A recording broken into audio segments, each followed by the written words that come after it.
ஸ்ரீ குருப்பியோ நமக அறிவோம். இப்போ வருடத்துக்கு ஒரு முறை கணபதி ஹோமம் பண்ணணும். ஏன் கணபதி ஹோமம் பண்ணுறோம் அப்படின்னா, ஒரு நாளைக்கு 24 மணி நேரம், பகல் பொழுது இரவு பொழுது, இதில் மனிதர்களுடைய கெட்ட எண்ணங்கள், கெட்ட சிந்தனைகள், பிறரால் ஏவி விடப்படுகின்ற தீய பொறாமை பார்வைகள், அதுக்கப்புறமேல் நம்ம நல்லா இருந்தாலும் ஒரு பிரச்சனை வருது, நாம் கெட்டு போனாலும் ஒரு பிரச்சனை வருது. இப்போ மனிதன் சுகமாக வாழணும் அப்படின்னாலே அது ரொம்ப போராட்டம்தான். ஒரு சாதாரண கிரவுண்டில் ஒருத்தர் பைக் ஓட்டுறாரு, ஒரு சைக்கிள் ஓட்டுறாருன்னா அவர் எதையும் பார்க்க வேண்டியதில்லை, அவர் மாத்திரம்தான் இருக்க போகிறார். ஸோ அதனால் ஒரு குறிப்பிட்ட தூரம் மாத்திரம் பார்த்துக்கிட்டு இருந்தாலே போதும், எதையும் கவனிக்க வேண்டியதில்லை.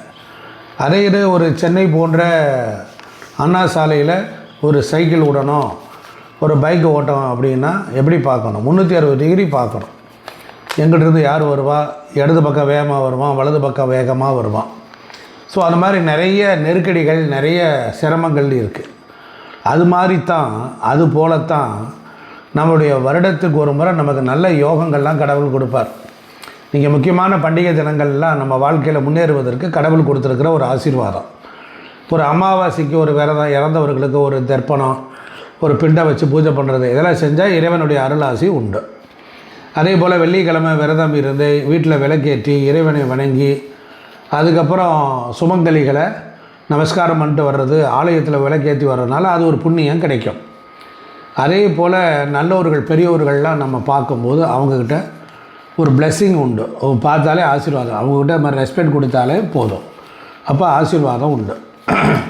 இது மட்டும் இல்லாமல் காலையில் எழுந்த உடனே இறைவனுக்கு நன்றி சொல்லணும், சூரிய நமஸ்காரம் பண்ணணும்.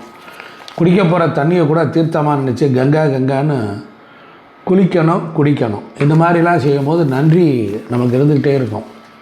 உணவு சமைச்சவங்களுக்கு ஒரு நன்றி சொல்லணும். அதுபோல் நம்ம இருப்ப இடத்தையும் நாம் எங்கே இருந்தாலும் அந்த இடத்த சுத்தமாக வச்சுக்கணும். அது மாதிரி இப்படி எல்லா விஷயங்களிலும் ஒரு மரத்துக்கு ஒரு நாளைக்காவது ஒரு வாளி தண்ணியாவது விடணும். இப்படி நாம் ஒரு நல்ல விஷயங்களோடு இருந்தால் கிடைக்கிற புண்ணியம் அதுவே நம்முடைய கிரகத்தை எல்லாம் பேலன்ஸ் பண்ணும். அப்போ நமக்கு டைம் சரியில்லை அப்படின்னா என்னாகும் அப்படின்னா, அது இயற்கையாகவே பேலன்ஸ் பண்ணுற மாதிரி தான் கடவுள் வச்சுருக்கார். கடவுள் மனிதர்களை படிச்சுட்டு போன பிறவியினுடைய கசப்புத்தன்மையும் கஷ்டத்தையும், போன பிறவியில் செஞ்ச தீவினைகளுக்கு தக்கபடி இப்போ நல்ல வாழ்க்கையும் கொடுப்பார். கெட்ட தண்டனையும் உண்டு, நன்மையும் உண்டு. ஆனால் நான் பிறந்ததுலேருந்து கஷ்டப்படுறேன், ரொம்ப சிரமப்படுறேன்னா நாம் நம்மளுடைய கடமைகளில் சரியாக இருக்கிறது இல்லை அப்படிங்கிறது நமக்கு நல்லா தெரியுது. அப்போ நாம் என்ன செய்யணும்? வாழ்தலே வழிபாடு, ஒழுக்கமாக இருந்தாலே போதும். இப்போ பாருங்கள், கணபதி ஹோமம் பண்ண போகிறோம். கணபதி ஹோமத்தினுடைய மகத்துவம் என்னன்னு தெரியணும். இப்போ ஒரு யானை தலை, அந்த யானை தலையை பார்த்தேன்னா அதற்கு நுணுக்கமான அறிவும் புத்தி கூர்மையும் ஞானத்தையும் அது காட்டுது. ஒன்று, யானையினுடைய கண்கள் பார்த்திங்கன்னா நுண்ணியமான பார்வையை அது பார்க்கும். யானையினுடைய காதுகள் எதையுமே சலித்து சீர்தூக்கி பார்க்கும். யானையினுடைய தும்பிக்கை தொலைதூரத்தில் வரக்கூடியதை மோப்பம் பிடிக்கும். யானையினுடைய அந்த தத்துவங்கள் மனிதனுக்கு நம்பிக்கையும் ஒரு சுய சக்தியையும் வெளிப்படுத்தும். கணபதியின் கைகள் தானாகவே முன் இருந்து நம்மை காப்பாற்றும். கணபதியினுடைய வயிறு இருக்குது பாருங்கள், அதுக்கு பேர் லம்போதரம், அதுக்கு பேர் அறிவுன்னு அர்த்தம். கணபதியினுடைய கால்கள் நமக்கு ஒரு விவேகத்தை கொடுக்கும். இப்படிப்பட்ட ஒரு நாரீஸ்வர தத்துவத்தை அண்டத்தில் உள்ளதை பிண்டத்தில் விநாயகரிடத்தில் வைத்தார்கள். அந்த விநாயகருடைய மகா மந்திரம் ஓம் ஸ்ரீம் க்ரீம் க்ளீம் க்ளம் கம் கணபதையே வரவரத சர்வஜனமே வசமானாய ஸ்வாஹா.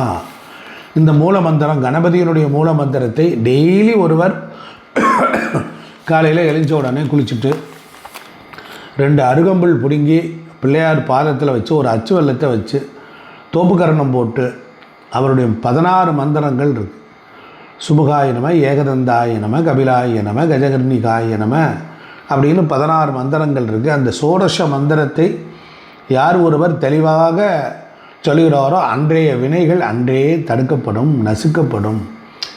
தலைக்கு வந்தது தலைப்பாகையோடு போனது அப்படிங்கிற மாதிரி இருக்கும்.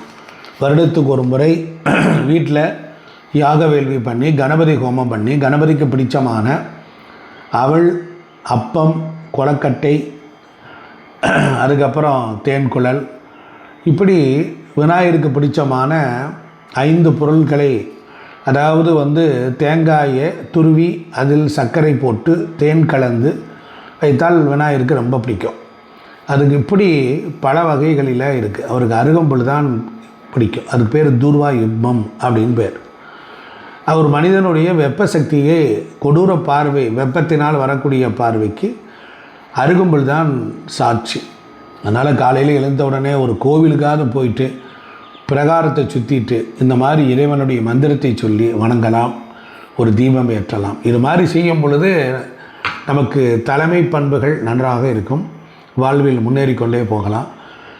பரிகாரமாக இருக்க வேண்டாம், அன்னிச்சையாக டெய்லி இதே மாதிரி ஒரு செயலை நீங்கள் செஞ்சுக்கிட்டே வந்தீங்கன்னா நாளடைவில் பார்த்தீங்கன்னா எந்த கிரக பீடைக்கு எதுக்கும் நீங்கள் பரிகாரத்துக்கே போக வேண்டியதில்லை. அன்று வீடுகளில் இதெல்லாம் செய்தார்கள்.